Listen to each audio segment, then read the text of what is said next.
Hey everyone, in this video I will tell you how you guys can fix that you have no views on TikTok.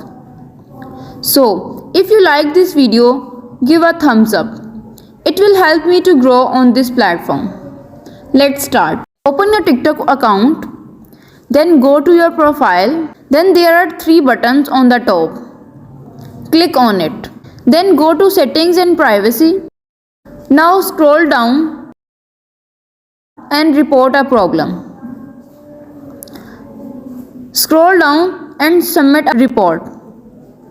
And tell your problem, for example, I don't have much likes on my videos. Please fix it. Then submit. Now wait for 2 to 3 business days of TikTok to reply you. And after that they fix their issues. It's done. If you don't subscribe my channel, please subscribe and don't forget to like and share my videos. Thanks for watching.